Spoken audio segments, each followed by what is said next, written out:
Okay, this morning's topic is owner carries and lease options, what those are and what the differences are. And some people just don't know what they are altogether, so we'll start with that. So owner financing is basically, I'm selling the property and I'm going to be the bank to the person buying my property. So rather than that person going and get a conventional loan with a regular lender, I'm the bank instead. So pretty simple. Do a normal closing, preferably through a title company. I deed them my property, but we've agreed in advance the terms of the loan. And so then we would have a note and deed of trust or mortgage securing my interest as a lender back into that property that I just sold them. There are a number of reasons why a buyer is looking to do owner carry. They may be looking for an owner carry option because they have bad credit and they just can't qualify for a normal loan. They might have an existing home or another piece of property that they need to sell that's tying up their credit, or their debt to income ratios aren't quite right because of those other assets they have or other loan liabilities they have, I guess. So that's another reason. They may just not want another conventional loan reporting against their credit. So that's a possibility. There could be other reasons, but those are the most common reasons we see.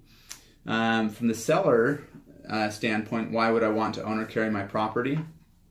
Well, first of all, I need to most likely own the property free and clear so I can do that. There are ways to do it if I have a loan, an existing loan on it, but that can be complicated. So we're just going to, for the purposes here, are going to assume that I own the property free and clear. But if I own the property free and clear, if I sell the property and make a big profit, I owe taxes on that entire profit this year. If I owner carry and say we do a 10-year loan, I'm getting portions of my profit over the next 10 years, and so it spreads out my tax liability.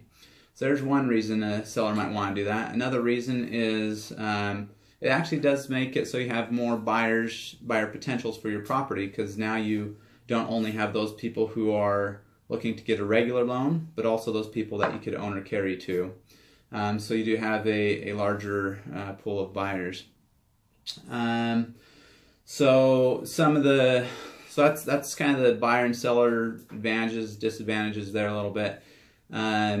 Actually, so the big disadvantage from the seller standpoint is I am the bank, and now I have all of those duties and issues that a lender might potentially have. So first and foremost, buyer stops making a payment.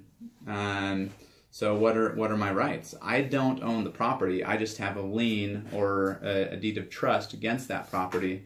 So what do I get to do? I can make demand on the buyer or the new owner of the property to pay, and I'm going to do that through the proper processes, which are foreclosure.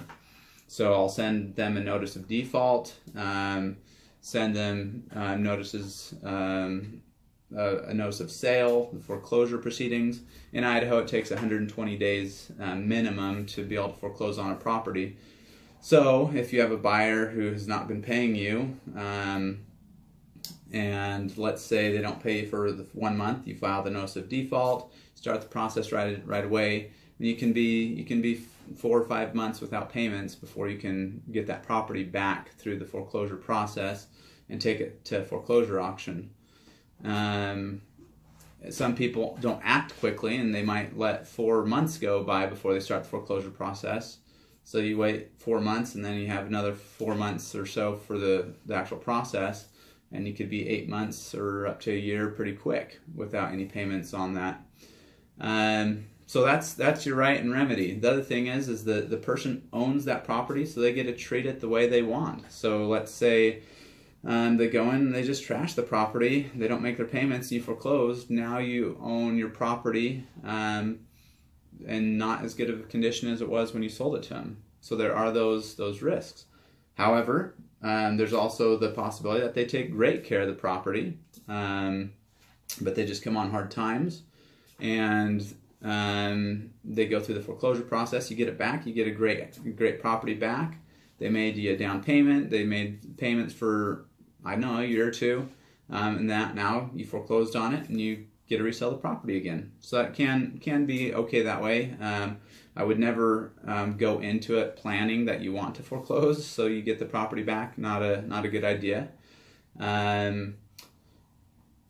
So that's some of those things there. I'm just trying to think if I missed anything else on that. Oh, on the foreclosure process also, the buyer, if you and the buyer are friendly and you're willing, rather than having to go through the full foreclosure process, they might actually be able to deed you the property back as a deed in lieu of foreclosure. But there, as the person owner carrying, you may not want to always accept a deed in lieu of foreclosure, especially if that buyer has got other liens or judgments against them or the property. So when you foreclose, you get to wipe out the junior liens off and you get the property clean, so except for property taxes. The other thing is as a lender, you're going to want to make sure that that the property is insured. So if it's a house and it burns down, you want to be named as an additionally insured on their insurance policy. So that's just a few of the things on the owner carry. Lease option is different because I don't deed them the property and I'm not the bank. I'm basically saying, hey, I will sell you the property at some time in the future.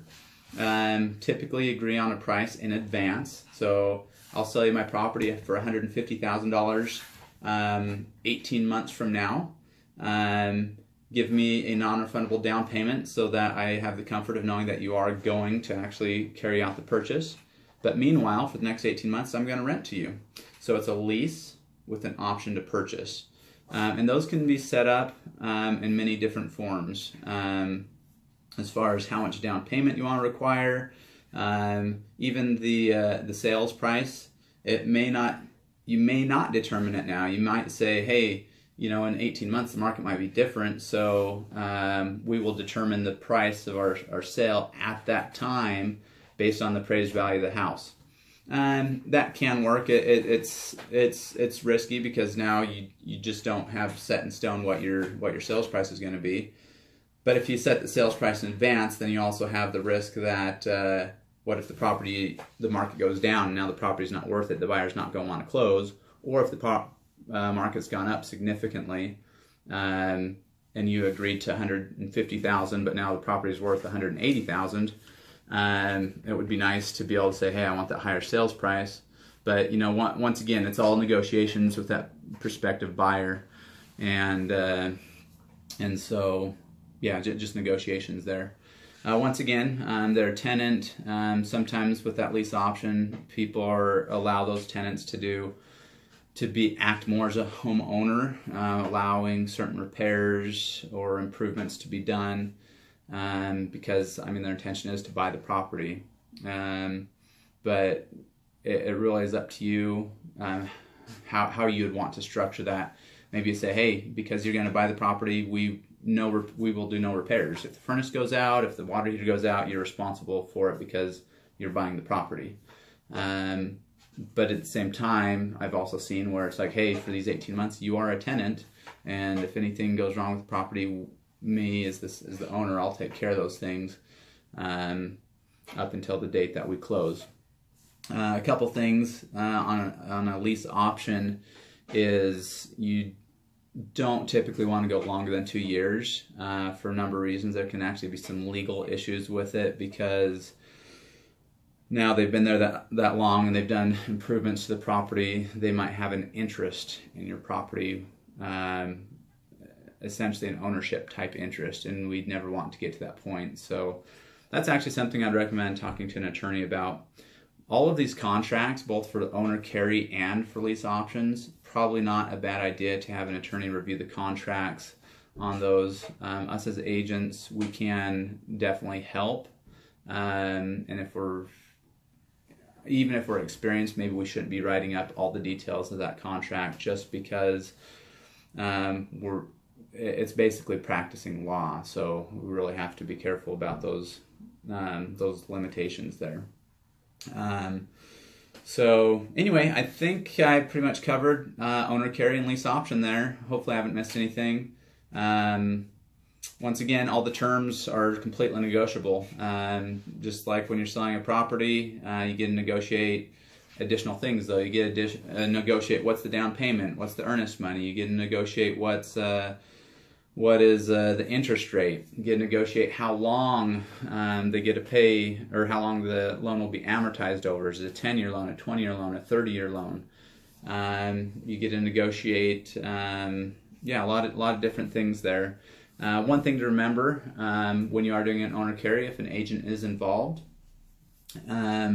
so let's say your buyer does a $10,000 down payment, don't forget that you're going to have closing costs. So you're going to pay your agents, you're going to pay title fees, you might have other costs, so you just have to make sure that it makes sense to you. So sometimes a $10,000 minimum down payment is what we see people want, so that they can cover those costs and still have some to put in their pocket. And then, one more thing on the owner carry.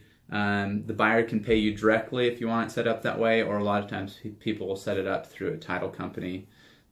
So the long-term escrow department at a title company receives the payment from the buyer, handles all the paperwork and tax reporting and all that stuff, and sends you a check, which actually simplifies things, so I'd kind of recommend that. So anyway, I think that covers it. So go do some owner carries and lease options if it fits into your business plan, and if you have any clients that works for.